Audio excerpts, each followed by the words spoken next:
प्यारे बच्चों, सुधी कोचिंग में आप सभी का हार्दिक स्वागत एवं अभिनंदन।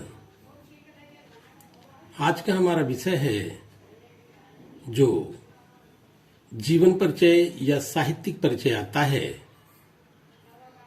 11 में सारे बच्चे गद्य में साहित्यिक परिचय लिखते हैं, उसको मैंने पद्य में बना करके उसी का विस्तार यदि गद्य में कर दिया जाए तो पूरा साहित्यिक परिचय कंप्लीट हो जाता है। तो देखिए साहित्यिक परिचय कैसे काव्य में है या पद्य में है। यदि इसको लिख दिया जाए तो अपने में एक अलग सा साहित्यिक परिचय अध्यापक के सामने आता है और वह अध्यापक बिना सोचे समझे तुमको पूरे अंक दे देता है। इस तरह यह साहित्यिक परिचय आज सूरदास का है। देखेंगे, काव्य गगन के सूर, सूर ने भक्ति प्रकाश बहाया, ब्रह्म भट्ट जी रामदास के घर में जीवन पाया, था निवास स्थान रुनकता सागर सूर बनाया, जिसके भक्ति वारी को पीकर भक्त न कभी अघाया, गुरु बल्लभाचार्य कृपा से कृष्ण भक्ति रस पाया, गे पदों को ही शैली में रस माधुर्य बहाया, ब्रज भाषा के शुद्ध रूप में रचना कार्य चलाया, 1500 सन 8-3 में कवि सुरलोक सिधाया।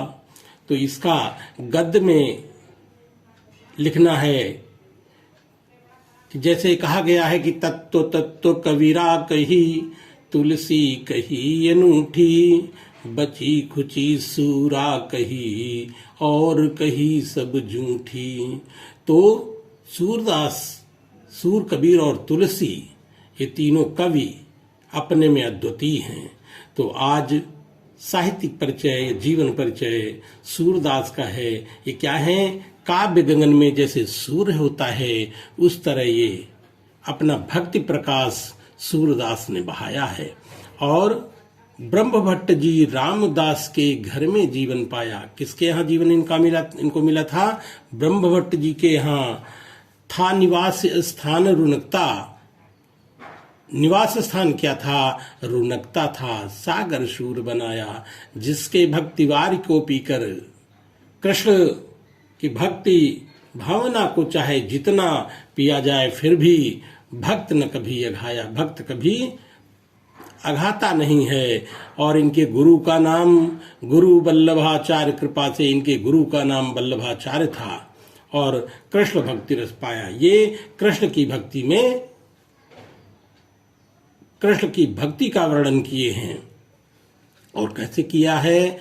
गे पदों को ही शैली में इन्होंने गे पद का आशय होता है गाने योग्य पदों का वर्णन किया है। गे पदों को ही शैली में रस माधुर्य बहाया। इनका रस क्या है? माधुर्य रस है।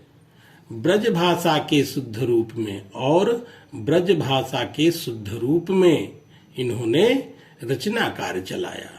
इनकी भाषा क्या है? ब्रज भाषा है। ब्रज भाषा में इन्होंने पूरा वर्णन किया है।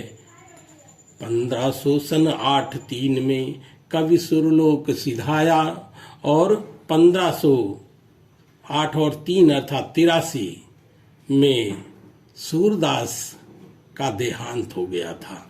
इस तरह हमारे बच्चे अगर इस पद को याद कर लें, पद में इनका जीवन परिचय और साहित्यिक परिचय है, और उसके बाद यदि इसी का विस्तार कर दिया जाए, विस्तार करने मात्र से उनका पूरा जीवन परिचय आ सकता है, लिखा जा सकता है।